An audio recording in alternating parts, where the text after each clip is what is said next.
자, 오늘 말씀은 모세의 장인이며 미디안 제사장인 이드로가 모세의 아내 시보라와 두 아들을 데리고 이제 모세를 찾아온 내용과 또 모세가 재판하는 과정을 바라보면서 그의 장인 미디안 제사장 이드로가 모세에게 그 재판에 대한 그 제도를 조언하는 내용이 이제 소개되고 있습니다.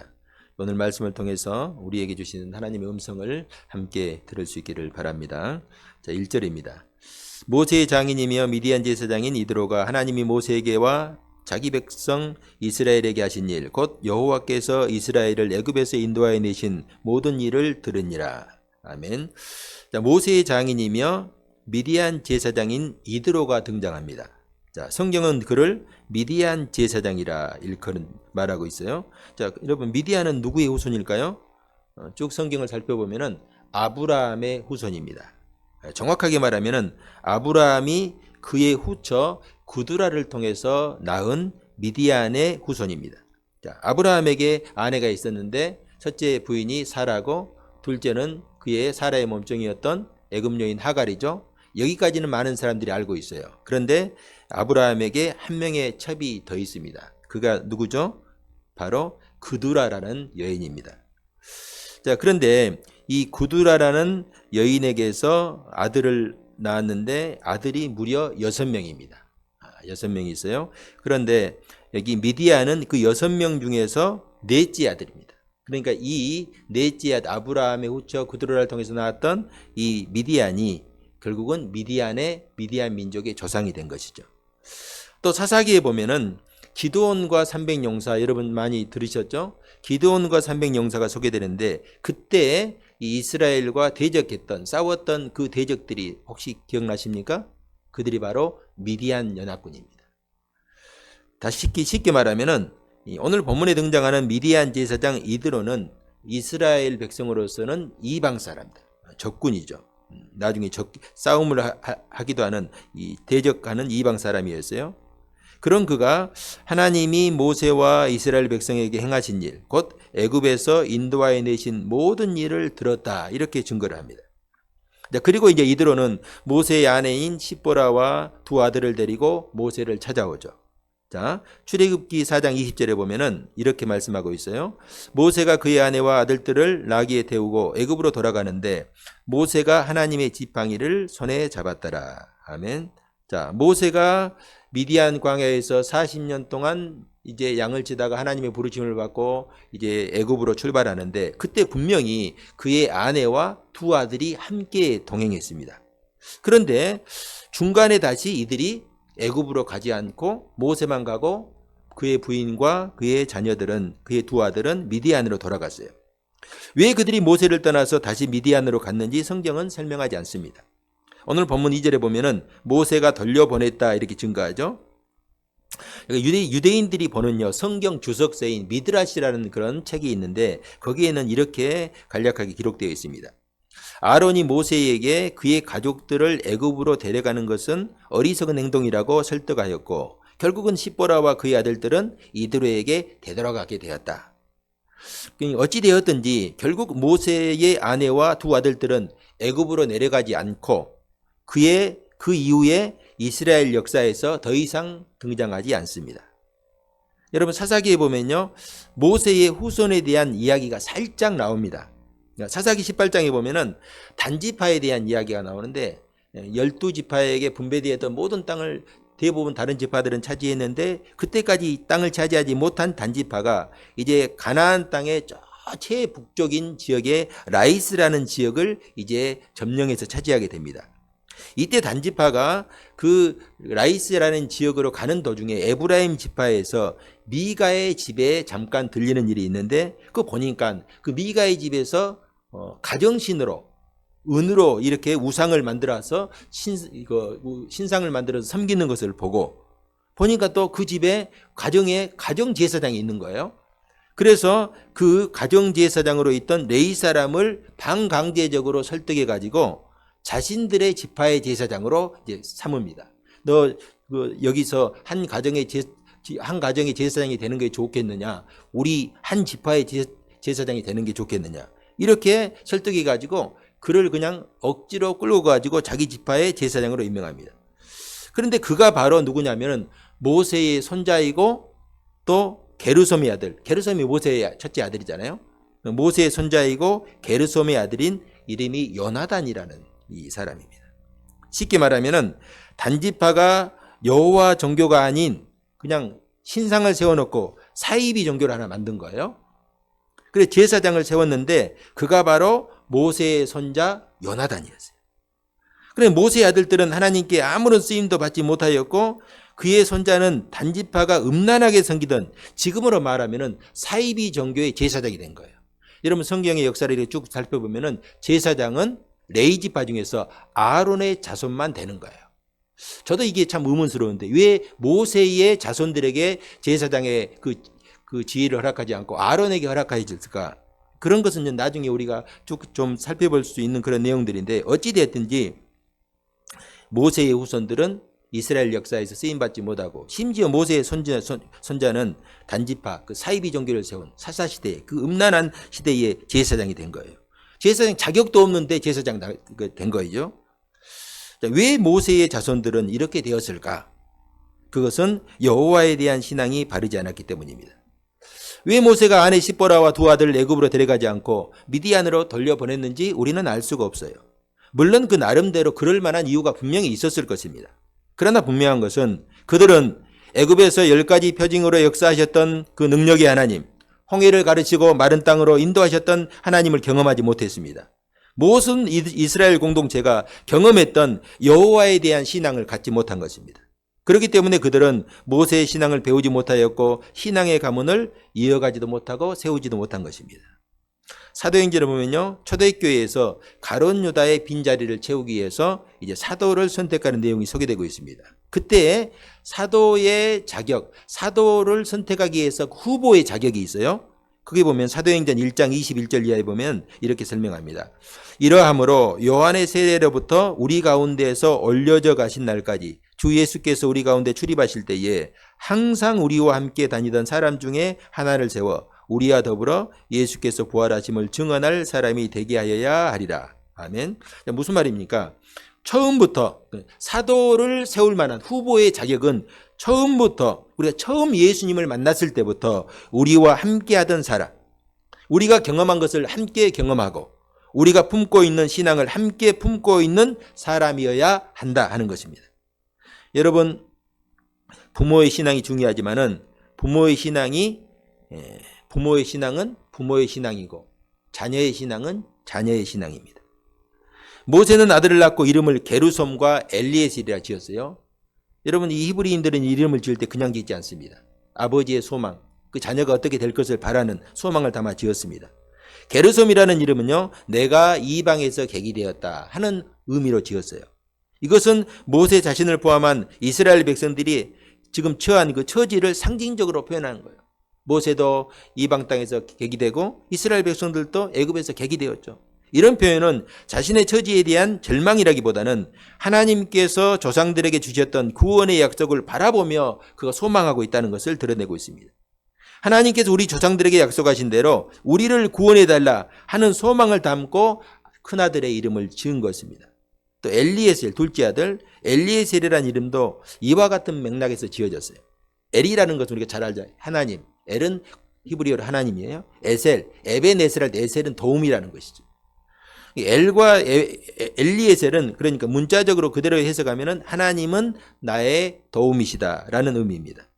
아마도 모세는 자신을 나일강의 그 갈대 상자와 또 바로의 칼에서 구원하신 하나님을 기억하였을 것입니다. 나아가 자신의 동족 히브리인들의 구원을 소망하면서 아들의 이름을 엘리에셀이라고 지었습니다.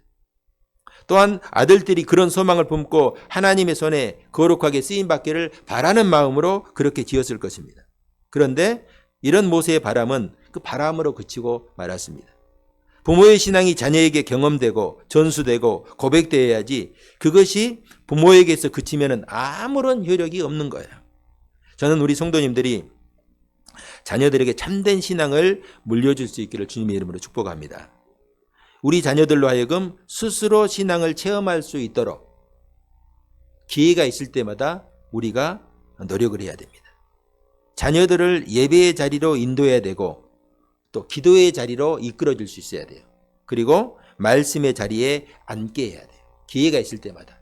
여러분 중요한 것은 자녀들이 뭐 공부 한 시간 더 하고 뭐 열심히 뭐 노력 더 하는 것도 중요하지만은 결국 인생은요, 누가 하나님 말씀 위에 서는가, 이게 가름하거든요. 그래서 부모들은 끊임없이 자녀들에게 하나님의 말씀을 읽고 가까이 할 수 있는 그런 어떤 기회를 제공할 수 있어야 돼요. 여러분 우리가 이 말씀 기억하고 자녀들을 위해서 기도할 기회가 있을 때에 우리 기도하기를 바라고요. 기회가 있을 때마다 자녀들을 신앙의 자리로 이끌 수 있기를 주님의 이름으로 축복합니다. 자, 5절 봅시다. 자, 모세의 장인 이드로가 모세의 아들들과 그의 아내와 더불어 광야에 들어와 모세에게 이르니 곧 모세가 하나님의 산에 진친 곳이라. 아멘. 자, 이드로가 모세의 아내와 아들들을 데리고 모세를 찾아왔습니다. 자, 이드로가 이곳에 온 이유가 무엇일까? 자, 1절에 보면요, 이드로가 하나님이 이스라엘 백성들에게 행하신 모든 일을 들었다, 이렇게 증거하죠. 자, 그가 이곳에 온 이유는 하나님께서 행하신 일을 들었기 때문이에요. 다시 말해서 하나님께서 그에게 역사하셨고 그를 이곳으로 인도하셨다는 말씀이죠. 자, 8절 9절 함께 한번 합독합시다. 시작. 모세가 여호와께서 이스라엘을 위하여 바로와 애굽 사람에게 행하신 모든 일과 길에서 그들이 당한 모든 고난과 여호와께서 그들을 구원하신 일을 다 그 장인에게 말하며 이드로가 여호와께서 이스라엘에게 큰 은혜를 베푸사 애굽 사람의 손에서 구원하심을 기뻐하여. 아멘. 자, 모세는 자신을 찾아온 장인 이드로에게 하나님께서 그동안 행하신 모든 일을 증거했어요. 그러자 이드로는 기뻐하면서 하나님의 행하신 일들을 찬양합니다. 여러분, 저는 이 말씀을 보면서 생각나는 이 성경 본문이 있었어요. 사도행전 10장에 보면은 로마 백부장 고넬료에게 하나님의 천사가 나타납니다. 그리고 근처에까지 와 있는 근처 요바에 와 있는 베드로를 청하라, 이렇게 천사가 말씀하죠. 하나님께서 그에게 나타나셨고 베드로 그의 마음에 역사하신 것이죠. 이에 고넬료는 자신의 종들을 베드로에게 보내서 자신의 집으로 초청을 합니다. 그 시각, 그러니까 천사가 고넬료에게 나타났던 그 시각, 동시에 베드로의 집에 환상 중에 천사가 나타나서 이제 지시를 하는데, 누가 너를 데리러 오면은 염려하지 말고 두려워하지 말고 따라가라는 말이에요. 그래서 결국은 고넬료가 보낸 종들을 따라 그의 집에 갑니다. 그때 고넬료가 베드로에게 자초지정을 설명하며 천사가 나에게 찾아와서 이런 얘기를 했다, 내가 그 말씀을 들었다는 거예요.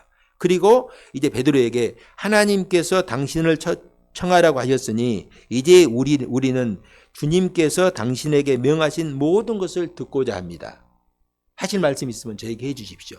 하나님에 대한 것을 말씀해 주십시오. 이렇게 부탁을 하죠.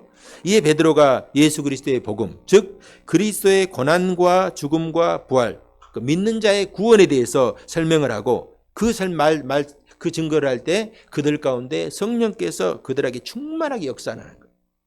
여러분, 모든 것이 하나님의 역사와 섭리 가운데 이루어지는 것이죠. 여러분, 다시 한번 오늘 본문의 모세를 보시기 바랍니다.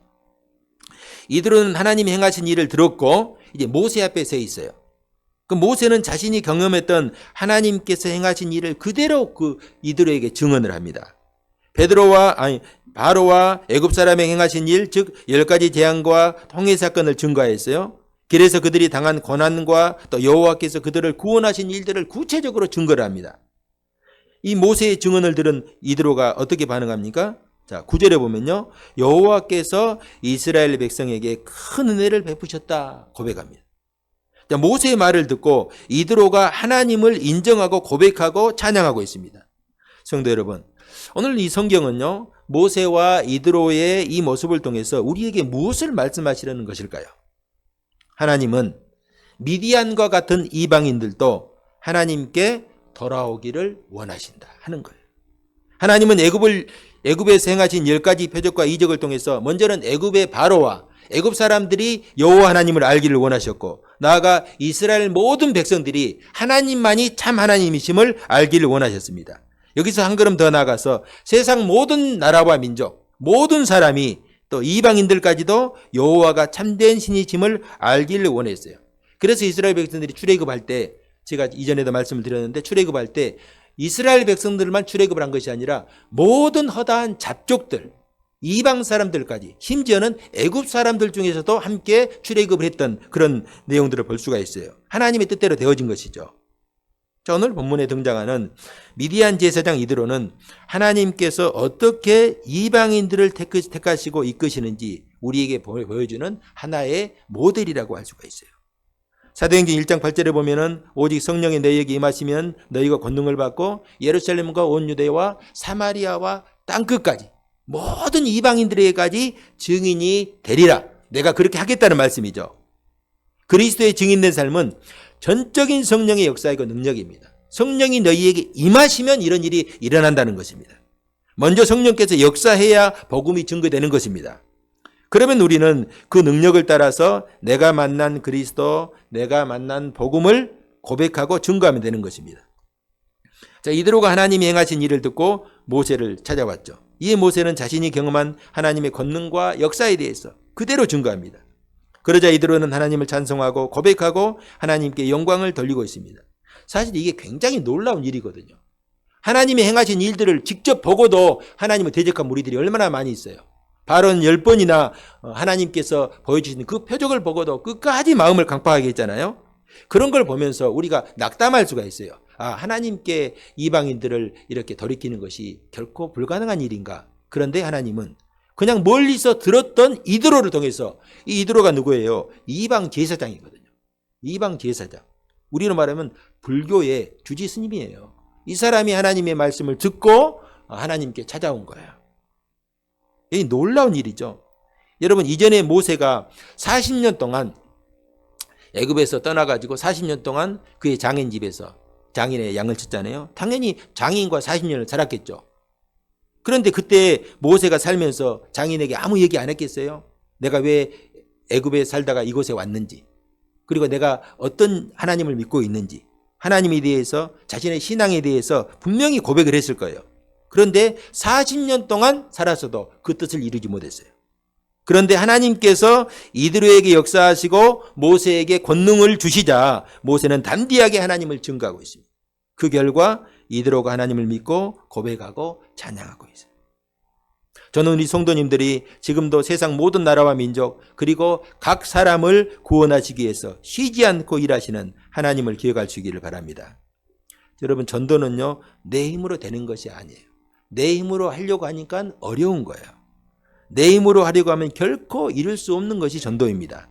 그러나 성령께서 역사하시고 함께 하시면은 이방인 제사장 이드로까지도 하나님께 돌아오는 역사가 일어날 수 있습니다.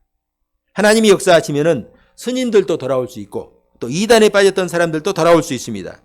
자, 11절 보면요, 이드로가 이렇게 고백합니다. 이제 내가 알았도다. 여기서 알았다, 알다라는 단어는요, 그냥 지식적으로 이해하고 알았단 말이 아니에요. 여기서 알다라는 단어는 히브리어로 야다라는 단어예요. 이 야다라는 단어는요, 체험적으로 깨닫고 경험하다라는 의미예요. 이 야다라는 단어는요, 두 남녀가 만나가지고 결혼을 해가지고 합방을 할 때 쓰는 단어예요. 그래서 두 사람을 아는 거예요. 바로가 하나님을 대적하고 마음을 강팍하게 했던 것은 그가 하나님을 알지 못했기 때문이에요. 우리 주위에 하나님 앞에 마음을 강팍하게 하는 사람 역시 그들이 하나님을 알지 못하기 때문이에요. 그러나 하나님께서 그들 가운데 역사하시고 하나님을 알게 되면은 미디안의 제사장 이드로 같은 사람도 하나님을 고백할 수밖에 없습니다. 그래서 우리는 이런 이들을 위해서 기도해야 돼요. 하나님, 이들 가운데 성령께서 능력으로 역사하셔서 하나님을 알게 하옵소서. 하나님을 모르니까 이러는 것이에요. 저는 우리 성도님들이 여전히 하나님을 모르는 모든 사람들, 가족이 됐든지 아니면 이웃이 됐든지 만나는 모든 사람들을 불쌍히 여길 수 있는 마음이 있어야 돼요. 하나님을 모르니까 그러잖아요. 하나님을 모르는 그들을 긍휼히 여기고 그들을 위해서 기도할 수 있길 바랍니다. 나는 비록 연약하고 부족하지만은 성령께서 함께 하시고 역사하시면은 놀라운 구원의 역사가 일어날 줄 믿을 수 있기를 주님의 이름으로 축복합니다. 자, 13절. 이튿날 모세가 백성을 재판하느라고 앉아 있고 백성은 아침부터 저녁까지 모세 곁에 서 있는지라. 자, 다음 날 이드로가 모세가 혼자서 백성들의 모든 문제를 재판하고 있는 것을 보게 됩니다. 당연히 모세도 힘들고 찾아오는 백성들도 역시 힘들었을 것입니다. 모세는 혼자 재판하느라 힘들고 또 다른 사람들, 백성들은 기다리다가 진이 빠지는 거예요. 이와 비슷한 일이 신약시대 초대교회에서 있었죠. 오순절 성령 강림 후 교회로 사람들이 몰려오는데 막 그 숫자가 뭐 10명, 20명이 아니라 막 3,000명, 5,000명 이렇게 몰려오는 거예요. 당연히 12사도만으로는 그들을 감당하는 것이 너무 힘들었어요. 이때 헬라파 유대인들은 디아스포라 유대인들이에요.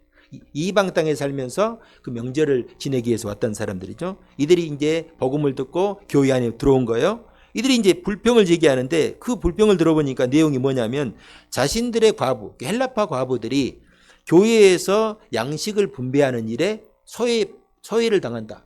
너희들 히브리파 유대인들은 원래 이 예루살렘과 유대 지역에 살던 너희들끼리 다 해먹냐? 왜 우리에게 불이익을 당하게 하느냐? 이렇게 불평을 하는 거예요. 이에 이제 사도들이 교회 안에서 봉사하는 일을 위해서 7명의 집사를 선택합니다.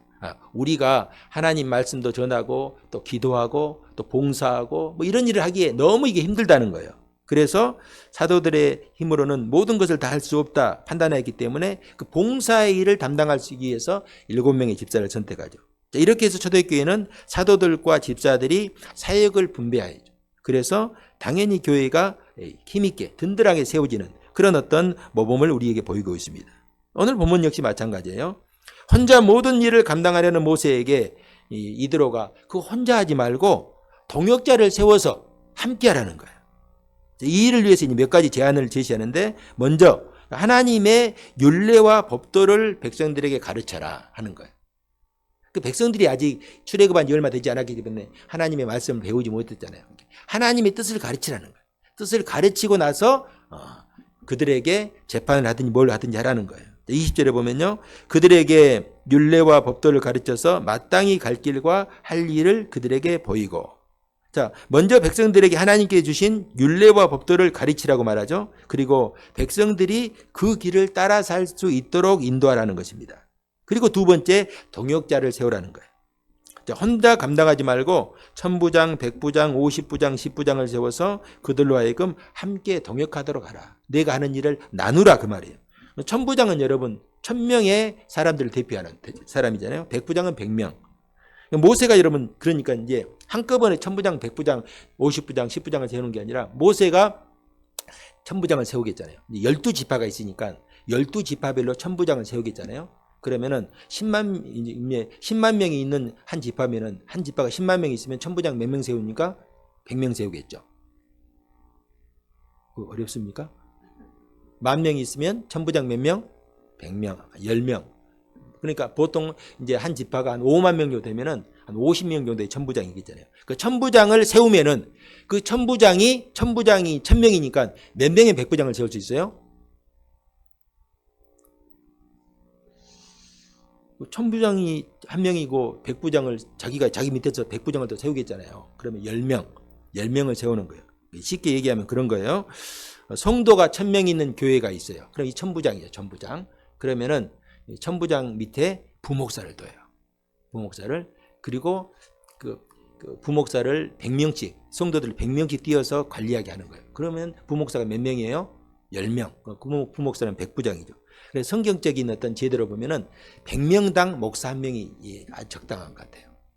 그러니까 지금 큰 교회는 보통 보면은 제가 헤아려 보면은 한 500명, 400명, 500명당 부목사를 한 명 두는데 그것도 많아요. 여러분 어떻게 부목사가 한 명이 400명, 500명 교인들을 관리할 수 있겠어요? 돌아볼 수 있겠어요? 할 수 없는 거예요. 그러니까 100명당 목사 한 명이 딱 이렇게 맞는 거예요. 그러니까 여러분들 부담 갖지 말고 전도 열심히 해가지고 100명을 채워야 돼. 그래야 제가 이렇게 할 일을 제대로 할 수가 있습니다. 자, 그리고 또 부목사는 혼자 그걸 다 하려고 하지 말고 부목사는 이 백부장은 혼자 그거 다 하려고 하지 말고 밑에 또 50부장 또 10부장을 두는 거예요. 우리로 말하면 교구장 세우고 또 구역장을 세우는 거예요. 그래가지고 함께 하라는 것이죠. 마치 우리 몸의 구조가 각 지체로 연결된 것처럼 그렇게 하라는 거예요. 여러분 건강한 사람은요 몸의 모든 기능이 유기적으로 연결되어서 움직이는 사람이에요. 얼굴만 여러분 뭐 예쁘고 얼굴만 뭐 빛이 난다고 건강한 게 아니에요. 모든 기능이 다 연결돼 가지고 함께 다 건강해야죠. 건강한 교회는 성도들이 서로 유기적으로 연결되어서 서로 협력하고 동역하는 교회입니다. 능력 있다고 혼자 독불장군처럼 일하는 교회는요 결코 건강한 교회가 아니에요. 반드시 문제가 생길 수 있어요. 한 사람이 모든 일을 하면요, 그 한 사람이 무너지면 교회가 무너지는 거예요. 교회의 일은 서로 나누어서 분담하고 협력해야 한다. 자, 이대로는 일꾼을 세우는 조건을 더 제시하는데요. 자, 21절. 너는 온 백성 가운데서 능력 있는 사람들 곧 하나님을 두려워하며 진실하며 불의한 이익을 미워하는 자를 살펴서 백성 위에 세워 천부장과 백부장과 50부장과 10부장을 삼아. 자, 여기 보면요, 능력 있는 사람을 세우라고 했는데, 이전에 우리가 지금 보는 성경은 개역 개정 성경이잖아요. 개역 한글 성경에 보면은 이 능력 있는 사람을 제덕이 겸전한 사람이라고 번역하고 있어요. 저는 이 번역이 더 이해하기 쉽다. 우리 한글로 이해하기 쉽다. 제덕을 겸전했다는 것은 제주 제자거든요. 덕자. 제주와 덕을 함께 아우르고 있는 사람. 제주는 있는데 여러분 능력이 있어요. 제주가 있어요. 제주는 있는데 교회에서 덕이 없어요. 덕이라는 건 사람들에게 인정받는 거잖아요. 덕이 없어요. 그러면 이건 구조가 안 되는 거예요. 근데 덕은 있는데 제주가 없어요. 이것도 별로 옳지 못해요.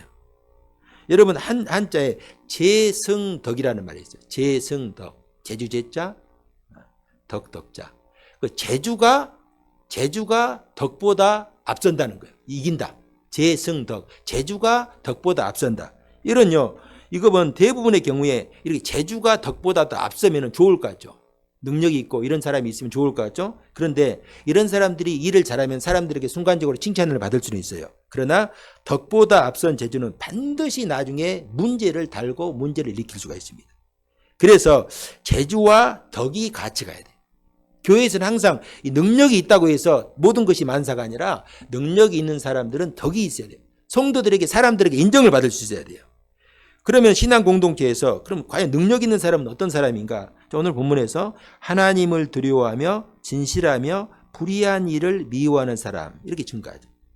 쉽게 말하면 하나님과 사람 앞에서 아울러 합격책을 받는 사람. 하나님 앞에서만 인정받으려고 하는 사람이 있어요. 사람들은 뭐라고 하든지 나만 하나님께 인정받으면 된다. 안 돼요. 이런 사람들은 교회의 지도자로 안 된다는 거예요. 종교적인 열심은 특심인데 주변 사람들에게 평판이 안 좋은 사람이 있을 수가 있습니다. 또 사람들과 잘 어울려 지낼 때는 다시 없이 좋은 사람이에요. 사람을 보면 다시 없이 좋은 사람이에요. 그런데 하나님을 섬기는 일에는 게으른 사람이 있을 수가 있어요. 둘 다 제 덕이 겸전하지 못한 사람입니다. 저는 우리 성도님들이 하나님을 두려워하고 또 사람들 앞에서도 진실한 신앙인으로 인정받는 그런 복된 삶을 살 수 있기를 주님의 이름으로 축복합니다. 자, 여기서 그냥 한 가지 더 중요한 것이 또 소개되고 있는데 23절 함께 합독합시다. 23절 시작. 내가 만일 이 일을 하고 하나님께서도 내게 허락하시면 내가 이 일을 감당하고 이 모든 백성도 자기 곳으로 평안히 가리라. 아멘. 자, 내가 만일 이 일을 하고 하나님께서 내게 허락하시면 이게 우리 지금 이 개역 성경은요 번역이 조금 매끄럽지 못해요. 그러니까 쉽게 정리하면은 하나님께서 명하시는 대로 이와 같이 하면 이런 말이에요. 동역자들을 세우고 또 모세가 막중한 권한을 가졌다 하더라도 그 권한은 어디까지나 하나님의 말씀의 범위 안에서 이루어져야 된다. 그런 말이에요. 여러분 우리가 이걸 잊지 말아야 돼요. 오늘 교회와 목회자 그리고 직분자들이 잊지 말아야 되는 게 이거예요. 교회에서 막강한 권력을 가지고 있는 자리에 있는 목회자 그리고 우리는 아직 당회가 없지만 당회, 장로들 잊지 말아야 돼요. 나에게 주어진 권한을 가지고 일을 할 때 나에게 권한이 주어졌으니까 이건 내 권한이다. 내 마음대로 할 수 있다. 절대 안 돼요. 교회에서는. 하나님 말씀 안에서만 이루어져야 돼요. 내 권한이라고 내 마음대로 해서는 안 돼요. 하나님께서 청지기에게 맡겼어요. 그러면 청지기가 누구 뜻대로 해야 돼요? 하나님 뜻대로 해야 되죠. 하나님이 청지기에게 맡겼으니까. 주인이 청지기를 불렀어요. 청지기에게 자기를 맡겼어요. 그 청지기가 누구의 뜻대로 해야 돼요? 주인의 뜻대로 해야 되죠. 여러분 우리나라가 대통령이라고 해도 자기 마음대로 해서는 안 돼요. 대통령 뽑았다고 자기 마음대로 해서는 안 돼요. 그럼 누구 마음대로 해야 되겠어요? 국민의 마음대로. 국민들이 뽑아져 있으니까 국민이 주인이자 이 나라는. 국민의 마음대로 해야 되죠. 그런데 그렇지 않고 이게 내 마음에 들지 않는다 해가지고 비상계엄 선포하면 절대로 안 돼요. 혹시 여러분 나중에 혹시 대통령 되더라도 절대로 내 마음대로 비상계엄 선포하면 안 돼요. 그럼 어떻게 됩니까? 국민들의 뜻이 아니니까 나중에 탄핵이 되는 거예요. 교회에서 다스리는 자는 주님이 다스리는 것처럼 하고, 섬기는 자들은 어떻게 해야 돼요? 섬기는 자들은 내가 주님을 섬기는 것처럼. 봉사하는 자들은 어떻게? 내가 주님께 봉사하는 자세로 그렇게 봉사를 해야 돼요. 주장하는 자세로 하지 않고 섬기는 마음으로 해야 되는 거예요. 왜냐하면 교회의 주인은 주님이시고 교회의 머리 역시 주님이시기 때문입니다. 저는 우리 교회가 주님의 말씀 위에 세워질 수 있기를 바랍니다. 우리 성도들은 하나님의 말씀을 양식으로 삼고 또 말씀대로 살아가려고 노력할 수 있기를 주님의 이름으로 축복합니다. 말씀을 정리합니다. 지금 나에게 주어진 시간과 권한을 가지고 자녀들을 위해서 열심히 기도하고 주님 앞으로 인도하는 데 최선을 다하시기 바랍니다. 우리 가운데 역사하시는 성령님의 능력을 붙들고 세상 모든 나라와 민족을 그리고 세상 모든 인생들을 구원하시려는 하나님의 그 열심을 기억하시고 우리가 하나님의 복음을 증거하는 데 최선을 다하시고 헌신한 일에 쓰임받을 수 있기를 바랍니다. 자, 마지막으로 하나님 나라와 주의 몸된 교회를 위해서 우리 모두가 주님의 동역자로 협력하고 쓰임받을 수 있기를 바랍니다. 우리가 이 한 주간도 성령님의 인도하심과 역사하심을 따라서 주님과 동행할 수 있기를 주님의 이름으로 축복합니다.